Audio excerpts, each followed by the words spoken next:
नमस्कार साथियों, एक बार फिर से स्वागत है आपका अपने यूट्यूब चैनल आकांक्षा डीआर में। आप सभी को सबसे पहले नववर्ष की हार्दिक शुभकामनाएँ। जो आपका पीछे बीत गया है, उसमें क्या करिए, उसके गुड मेमोरीज़ को याद रखिए और जहाँ पर आप फेल किए हैं, उनसे कुछ नया सीखिए और उम्मीद करिए कि आगे आने वाला वर्ष आपके लिए कुछ नई खुशियाँ लाए, नई उम्मीदें लाए क्योंकि ये संभावनाओं का एक टाइम होता है। आपको नए साल में कुछ संभावनाएँ छुपी होती हैं, आपके लिए कुछ अवसर छुपे होते हैं। बस कोशिश है कि आप उनको क्या करिए, उनको अपने निकालिए और कहीं न कहीं उनको अपना यूज़ करिए। तो आपको फिर सबको नववर्ष की हार्दिक शुभकामनाएँ और इसी के साथ आज का शुरू करते हैं करंट अफ़ेयर क्लास में। इसमें हम बात करते हैं आपके उस दिन के प्रमुख क्या करंट अफ़ेयर हो सकते थे और कौन से इम्पोर्टेंट टॉपिक हैं जो आपको क्या करना चाहिए, किन-किन को कवर करना चाहिए। तो आप अपना न्यू ईयर को सेलिब्रेट करिए और कहीं न कहीं क्या करिए, थोड़ी अपनी पढ़ाई को भी करते रहिए। यदि आप मेरे चैनल पे नए हैं, हर बार की भांति क्या करिए, चैनल को सब्सक्राइब कर लीजिएगा, उसको लाइक करिए, शेयर कीजिए, कमेंट करिए और सबसे इम्पोर्टेंट काम उसका बेल आइकन ज़रूर प्रेस कर लीजिए, जिससे कि मेरे द्वारा अपलोड किए गए वीडियो की नोटिफ़िकेशन आप तक पहुँच पाएँ और आप मेरी वीडियो को देख पाएँ। तो आइए शुरू करते हैं आज की क्लास को और देखते हैं आज की क्लास का पहला प्रश्न क्या बनता है। तो इस वर्ष का पहला प्रश्न क्या है? इस वर्ष के अगर पहले प्रश्न की बात की जाए, तो हमारे देश के पूर्व प्रधानमंत्री श्री अटल बिहारी वाजपेयी से शुरू होता है कि अटल नवाचार संस्थान उपलब्धि रैंकिंग, ठीक है?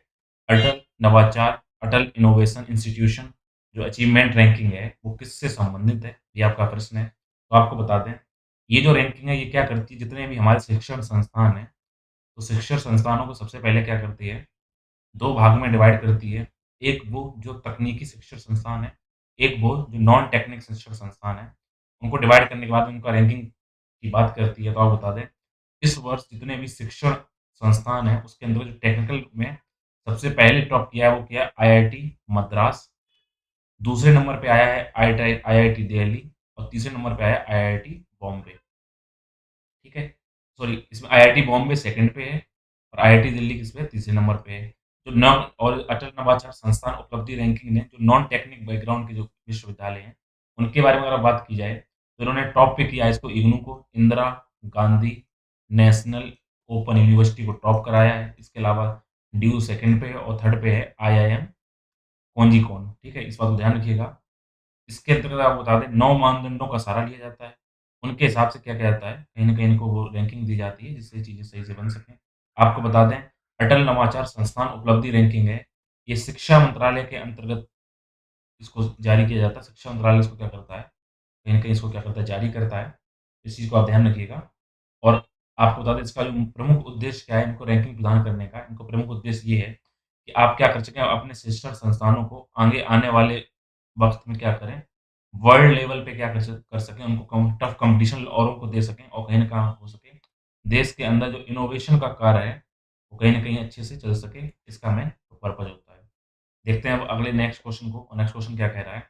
नेक्स्ट क्वेश्चन ये कह रहा है क्षेत्रीय व्यापक आर्थिक भागीदारी अर्थात रीजनल कॉम्प्रिहेंसिव इकोनॉमिक पार्टनरशिप समझौता क्या है? तो सबसे पहले बता दें, ये जो समझौता है आज का इम्पोर्टेंट ये है कि 1 जनवरी 2022 अर्थात आज के दिन से क्या हो गया, ये लागू हो गया है। आपको बता दें, जब ये समझौता लागू हो जाएगा, तो इसके अंतर्गत क्या होगा, ये पूरे वर्ल्ड के स्तर पर देखा जाए तो मुक्त व्यापार क्षेत्र अर्थात फ्री ट्रेड एग्रीमेंट का सबसे बड़ा व्यापार की मात्रा के हिसाब से अगर व्यापार की मात्रा इसमें काउंट करेंगे, तो व्यापार की मात्रा के हिसाब से पूरे वर्ल्ड का सबसे बड़ा ये एक समझौता होगा जिसमें लोग जितने देश शामिल हो रहे हैं। आपको बता दें, जब ये समझौता बनकर तैयार हो जब आज से लागू हो जाएगा, तो ये कुल जीडीपी का 30% लगभग 1/3 सा इसके अंतर्गत आएगा और वहीं कहीं न कहीं अगर हम देखें तो कितनी जनसंख्या भी इसमें शामिल करेगा, तो हम अगर पॉपुलेशन की बात करें, तो पूरे वर्ल्ड की इसके अंतर्गत 2.2 बिलियन अर्थात 2.2 खरब यानी 1/3 आबादी क्या होगी, वो इसमें शामिल हो जाएगी। इसके अंतर्गत अगर आपको देखा जाए तो कौन से देश शामिल होंगे, तो इसके अंतर्गत शामिल कौन-सा होगा, आसियान शामिल होगा, प्लस इसमें जो कंट्री शामिल होंगी, वो होंगी ऊपर से अगर देखें चीन, Japan, south Korea, Australia, New Zealand, ठीक है? आसियान के अलावा ये चीज़ें शामिल होंगी। तो आपको बता दें कि आसियान में कौन-कौन सी कंट्रीज़ आ रही हैं, तो उसमें 10 कंट्रीज़ आती हैं, हम उसके नाम लिख लीजिएगा। Singapore, Thailand, Vietnam, Cambodia, Malaysia, Brunei, Myanmar, Philippines, ये कंट्रीज़ क्या हैं, इसके अंतर्गत आती हैं। तो आप ध्यान रखिएगा, ये आसियान प्लस 5 कंट्री कौन-सी? चीन, Japan, south Korea, Australia, New Zealand का क्या है, एक ये ग्रुप है। अब ये मिलकर क्या करेंगे, मुक्त व्यापार समझौता बढ़ाएँगे।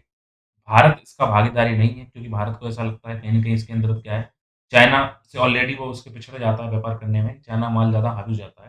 तो कहीं न कहीं इसकी जो क्षेत्रीय जो अपनी जो जो यहाँ पे उत्पादन करने वाली संस्थाएँ हैं, उनको विकास हो नहीं पाएगा, तो मार्केट में ये कैप्चर कर लेंगी, तो कहीं न कहीं क्षेत्रीय जो संतुलन है वो बिगड़ जाएगा। इसको कंट्रोल करने के लिए भारत ने इससे दूर रहने की बात कही है। और कहीं न कहीं आपको बता दें इसमें जो लाओस, वियतनाम, जो मलेशिया छोटी-छोटी कंट्रीज़ हैं, कहीं न कहीं म्यांमार जो है, इनका हो सकता है बाद में इनका जो व्यापार है उसमें कहीं नुकसान आ जाएगा, क्योंकि बड़ी कंट्रीज़ इन पे हावी हो जाएँगी, इसलिए इसमें कुछ संभावनाएँ भी देखी जा रही हैं, कुछ इसमें चिंताएँ भी देखी जा रही हैं, तो देखते हैं भविष्य में होता क्या है।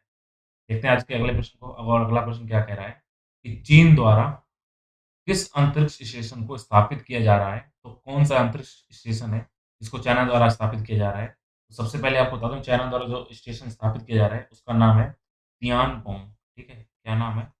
इसको नाम याद रखिए इम्पोर्टेंट है, तियानगोंग, ठीक है? तो तियानगोंग फर्स्ट और तियानगोंग 2 के फॉर्म इसको लॉन्च किया जाएगा। तो आपको बता दें अभी तक जो केवल पूरे अंतरिक्ष में स्टेशन है वो है इंटरनेशनल स्पेस स्टेशन, वो इकलौता स्टेशन है जिसको यूएसए, कनाडा, रसिया, यूरोपीय यूनियन का इसमें सहयोग मिला हुआ है। तो अभी तक ये काम कर रहा है। तियानगोंग जो चाइना का है, जो इसे चालू करेगा। भारत को भी उम्मीद है कि 2030 तक वो अपना खुद का स्पेस यहाँ पे जो अंतरिक्ष स्पेस स्टेशन को लॉन्च कर देगा। इस टाइम ये चर्चा में क्यों बना हुआ है? क्योंकि क्या किया गया है, चाइना के द्वारा यहाँ पर एक शिकायत दर्ज की गई है। ये शिकायत दर्ज की गई है जो स्पेस एक्स है, आपको बताना चाहिए स्पेस एक्स के मालिक एलन मस्क जो वर्ल्ड के सबसे नंबर 1 अमीर इंसान इंसान है।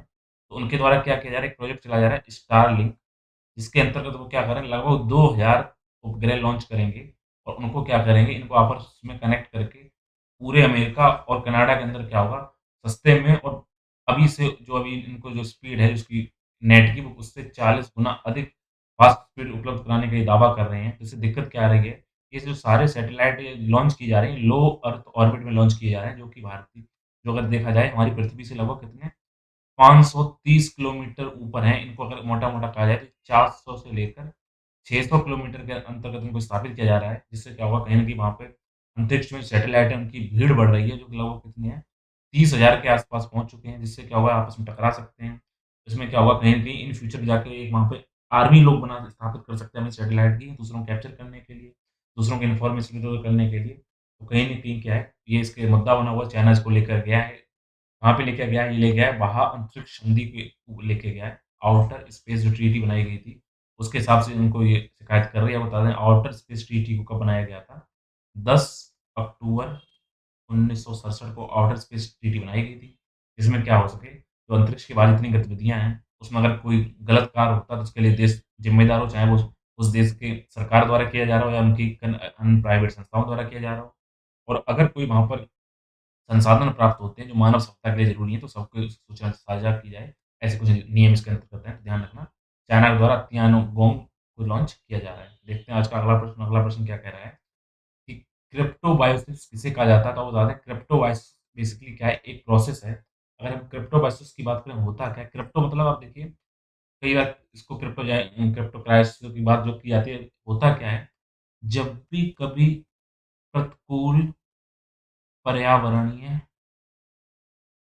इम्पोर्टेंट है ध्यान रखिए, प्रतिकूल पर्यावरणीय अगर परिस्थितियाँ आती हैं, ठीक है? कैसी परिस्थितियाँ आती हैं? प्रतिकूल पर्यावरणीय अगर परिस्थितियाँ आती हैं, प्रतिकूल का मतलब क्या है? बहुत ज़्यादा टेम्परेचर बढ़ जाए या फिर टेम्परेचर बहुत ज़्यादा कम हो जाए। ज़्यादा टेम्परेचर में अधिकतम क्या हो जाएगा? उत्सुकता बढ़ जाएगी बहुत ज़्यादा और टेम्परेचर कम हो जाएगा तो बहुत ज़्यादा क्या होगा? शीत बढ़ जाएगी, माइनस टेम्परेचर चला जाए, बहुत ही प्लस टेम्परेचर चला जाए। इसके अलावा क्या हो, सर्दी बढ़े, गर्मी बढ़े, जो भी होता है और या फिर क्या हो, ऑक्सीजन लेवल कम हो जाए, जिससे क्या हो, जो जीव हैं, वो सामान्य अपना जीवन जीने के लिए सक्षम ना हो पाएँ। तब कुछ जीव ऐसे होते हैं, जो अपने अंदर जो चयापचय क्रियाएँ जो होती हैं, यानी जो अपने जीवित रखने के लिए जो हमारी एक्टिविटीज़ होती हैं अंदर बॉडी के अंदर, जिसको मेटाबॉलिक एक्टिविटीज़ बोलते हैं। तो वो मेटाबॉलिक एक्टिविटीज़ क्या होंगी? वो अपने आप को रोक देते हैं और जब उनके अनुकूल परिस्थितियाँ आती हैं, तो मेटाबॉलिक एक्टिविटी को स्टार्ट कर देते हैं। आप इनको यूँ समझिए, जब प्रतिकूल स्थितियाँ आएँ, आप खाना ना मिले, ऑक्सीजन ना मिले, तो आप क्या करिए, एक मौत के समान लेट जाइए और जब सालों बाद जब आपकी अनुकूल स्थितियाँ आएँ, तब दोबारा जीवित हो जाइए। इसी प्रोसेस को बोलते हैं क्रिप्टोबायोसिस। तो आपको बता दें, अभी क्या किया गया है, एक नया प्रोसेस जिसको बोलते हैं क्वांटम एंटेंगलमेंट, ठीक है? एंटेंगलमेंट। तो क्वांटम एंटेंगलमेंट के ऊपर इसको कोशिश की जा रही है, इसको ठीक करने की बात की जा रही है, क्योंकि इसमें एक जीव है जिसका नाम है ट्रिगिडाट, ठीक है?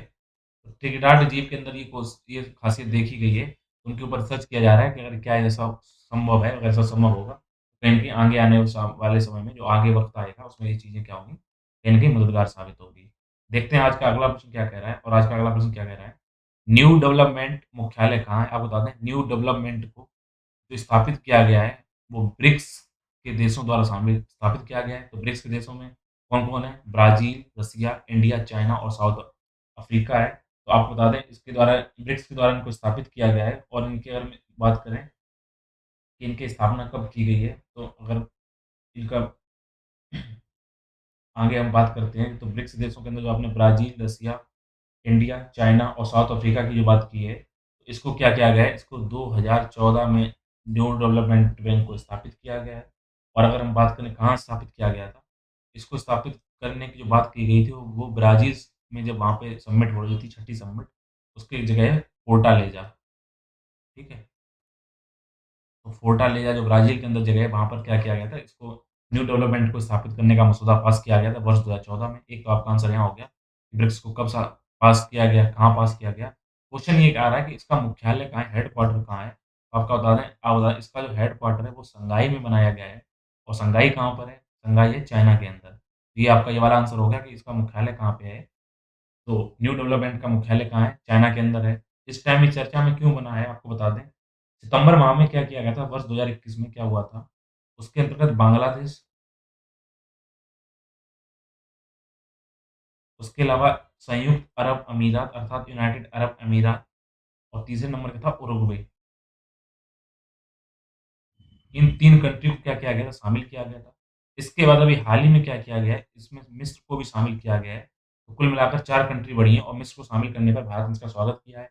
आप इनका हिस्सा बनिए और कहीं न कहीं हमारे अर्थव्यवस्था में फ़ायदा दीजिए। तो कहीं न कहीं क्या होता है, इनकी स्थापना इसलिए की गई थी जो वैश्विक स्तर पर काफ़ी वो ये जितने मैंने नाम ऊपर लिखे हैं ब्राज़ील, रसिया, इंडिया, चाइना, साउथ अफ्रीका, ये क्या है, ये वैश्विक स्तर पर उभरती हुई अर्थव्यवस्थाएँ हैं।